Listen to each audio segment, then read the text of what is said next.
तो आज का टॉपिक है अपना फीमेल रिप्रोडक्टिव ऑर्गन्स। तो फीमेल रिप्रोडक्टिव ऑर्गन्स जो है वो मेनली अपन दो हेडिंग के अंदर पढ़ते हैं। तो इसके अंदर मेनली दो टाइप रहते हैं। सबसे पहला रहता है इंटरनल रिप्रोडक्टिव ऑर्गन और दूसरा रहता है एक्सटर्नल रिप्रोडक्टिव ऑर्गन। आज अपन मेन जो बात करेंगे वो इंटरनल ऑर्गन्स जो है उनकी बात करेंगे। पहले अपन एक्सटर्नल रिप्रोडक्टिव ऑर्गन्स जो है उसके नाम देख लेते हैं। Mons pubis, labia majora, labia minora, clitoris, vestibules और पेरिनियम, ये सब आते हैं एक्सटर्नल रिप्रोडक्टिव ऑर्गन्स में, जिसको अपन कलेक्टिवली बोलते हैं वल्वा। इसके बाद में इंटरनल रिप्रोडक्टिव ऑर्गन्स जो कि आज अपने को मेन पढ़ना है, उसके अंदर आता है वेजाइना, यूट्रस, फेलोपियन ट्यूब और ओवरी। अब इसके अंदर सबसे पहला चीज जो है वो अपन देख लेते हैं इसका डायग्राम। तो ये इसका मेन डायग्राम रहता है, जिसके अंदर ये वेजाइना हो गया, ये यूट्रस वाला पार्ट हो गया, ये फेलोपियन ट्यूब और ये ओवरी। अब सबसे पहला पार्ट आता है वेजाइना।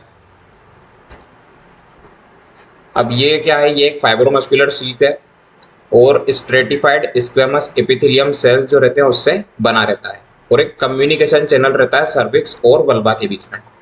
सर्विक्स तो यहाँ पे दिख रहा है, ये जो है यूट्रस का सबसे एंड वाला पार्ट जो रहता है उसको अपन बोलते हैं सर्विक्स। और वल्वा जो है, मैंने आपको पहले ही बताया कि जो एक्सटर्नल रिप्रोडक्टिव ऑर्गन्स जो रहते हैं उसको अपन कलेक्टिवली बोलते हैं वल्वा।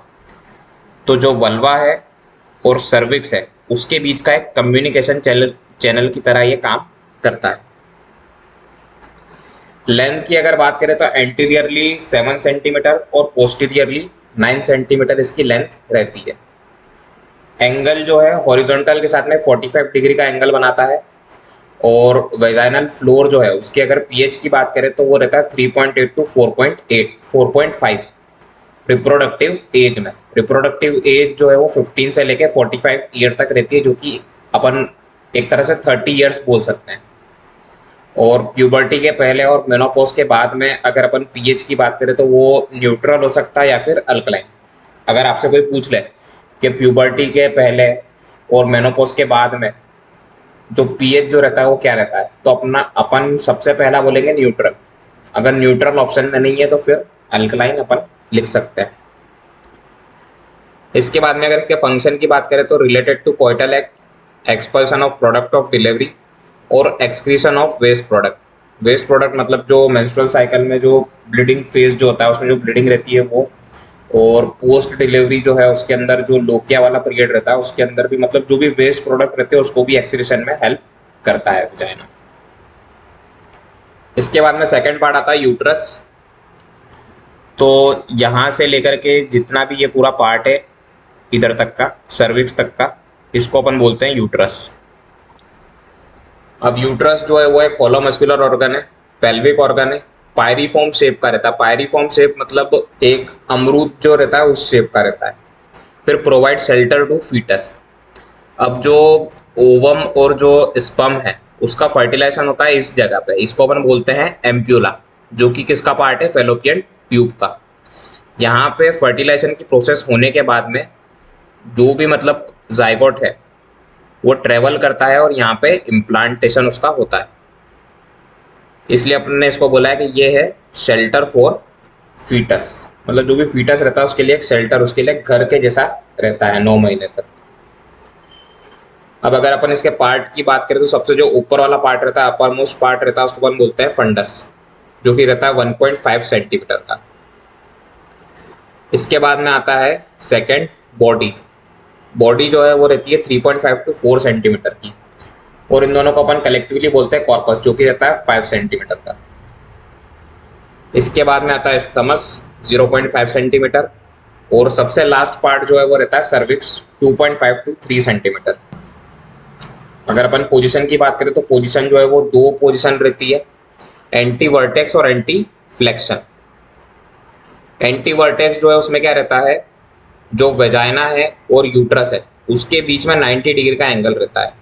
ये इस टाइप से अपने को देखने को मिलता है, ये यूट्रस है और ये वेजाइना है। अगर उनके बीच में अगर 90 डिग्री का अगर एंगल है तो उसको अपन बोलते हैं एंटी वर्टेक्स पोजीशन।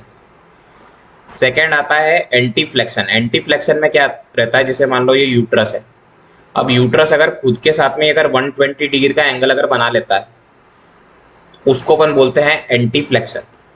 जैसे इसके अंदर लिखा हुआ है uterus made 120 degree angle with itself, इसको अपन बोलते हैं एंटी फ्लेक्शन। अब इसके कारण क्या होता है, जो रेक्टम और यूट्रस है उसके बीच में एक पेरिटोनियम लेयर जो रहती है उसका एक फोल्ड बन जाता है, और जो यूट्रस और ब्लैडर है उसके बीच में भी एक पेरिटोनियम मेम्ब्रेन का फोल्ड बन जाता है। अब ये जो रेक्टम और यूट्रस है इसके बीच का जो फोल्ड रहता है इसका नाम रहता है रेक्टो यूट्राइन पाउच, या फिर अपन उसको बोल सकते हैं पाउच ऑफ डगलस या फिर कल्डेसेक। अगर कोई भी फीमेल है, अगर एक्टोपिक प्रेगनेंसी अगर अपने को डिटेक्ट करना है कि एक्टोपिक प्रेगनेंसी है या नहीं है, उसके लिए अपन फ्लूइड जो है वो यहीं इसी पाउच से अपन एस्पायरेट करते हैं, और उस प्रोसेस को बोलते हैं अपन कल्डे सिंथेसिस।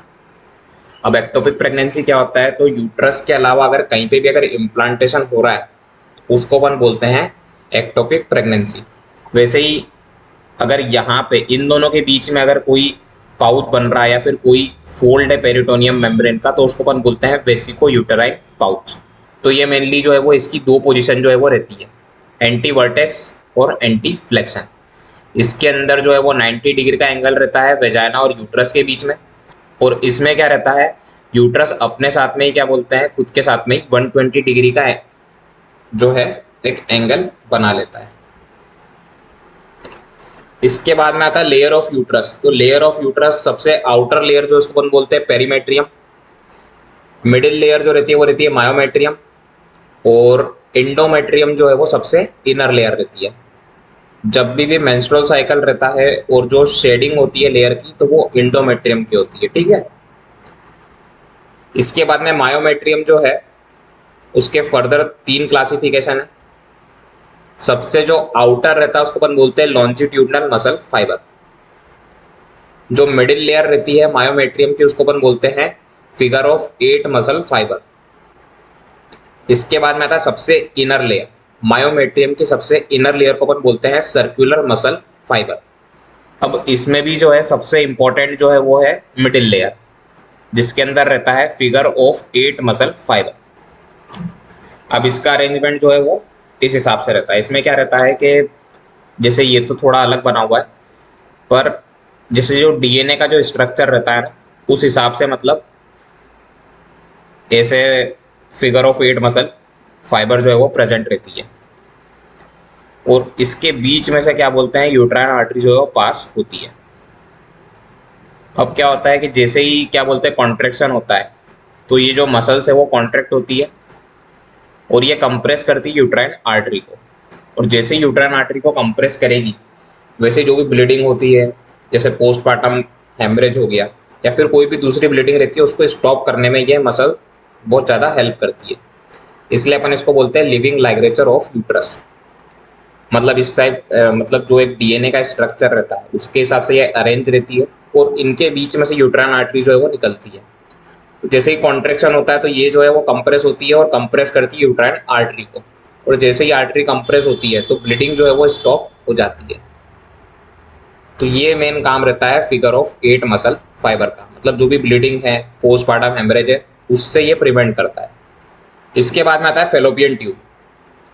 तो फेलोपियन ट्यूब जो है वो इस टाइप से है थोड़ा बहुत, इसके अंदर भी कुछ पार्ट रहते हैं। सबसे पहला रहता है इंटरस्टिशियल। अब ये इंटरस्टिशियल की जो लेंथ है वो थोड़ी गलत दिखा गई है, इसकी लेंथ रहती है 1.25 सेंटीमीटर, और डायमीटर जो रहता है वो रहता है 1 mm। फिर सेकेंड पार्ट आता है स्टमस। स्टमस रहता है 2.5 सेंटीमीटर। फिर आता है एम्प्यूला जो कि सबसे बड़ा पार्ट है 5 सेंटीमीटर, और जो फर्टिलाइजेशन की प्रोसेस जो होती है वो एम्प्यूला के अंदर ही कंप्लीट होती है। उसके बाद में फिर जो भी मतलब जाइगोट है वो मूव करता है यूट्रस में। इसके बाद में फेलोपियन ट्यूब का लास्ट पार्ट आता है इन्फेंडिबुलम। इन्फेंडिबुलम और इंटरस्टिशियल इन दोनों की लेंथ जो है वो सिमिलर है 1.25 सेंटीमीटर। पर अगर अपने से कोई पूछे कि फेलोपियन ट्यूब का सबसे स्मॉलेस्ट पार्ट कौन सा है तो वो रहता है इंटरस्टिशियल, क्योंकि इसका डायमीटर जो है वो 1 mm का रहता है और इन्फेंडिबुलम का 6 mm का रहता है। दोनों की लेंथ सेम है, बस इंटरस्टिशियल का डायमीटर कम है इसलिए वो सबसे स्मॉलेस्ट पार्ट है, और सबसे बड़ा पार्ट जो है वो रहता है एम्प्यूला, जिसके अंदर फर्टिलाइजेशन का प्रोसेस जो है वो कैरिड आउट होता है। और अगर अपन पूरे फेलोपियन ट्यूब की अगर लेंथ की बात करें तो वो रहती है 10 सेंटीमीटर। इसके बाद में जो ये इन्फेंडिबुलम वाला पार्ट है, उसके बाद में कुछ फिंगर लाइक प्रोजेक्शंस जो है वो रहते हैं, जिसको अपन बोलते हैं फिम्ब्रिया। ये रहते हैं 25 to 30।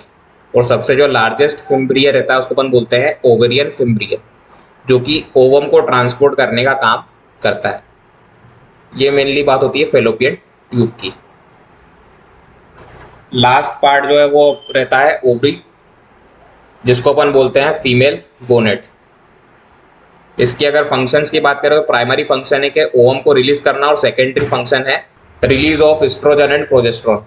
और एस्ट्रोजन और प्रोजेस्टेरोन जो है इनका मेन काम ये रहता है जो भी सेकेंडरी सेक्सुअल कैरेक्टरिस्टिक है उसको डेवलप करना। अगर इनके लेंथ, विड्थ और थिकनेस की बात करें तो वो रहता है 3 सेंटीमीटर, 2 सेंटीमीटर और 1 सेंटीमीटर। तो यहाँ पे अपना इंटरनल ऑर्गन्स वाला जो पोर्शन है वो खत्म होता है।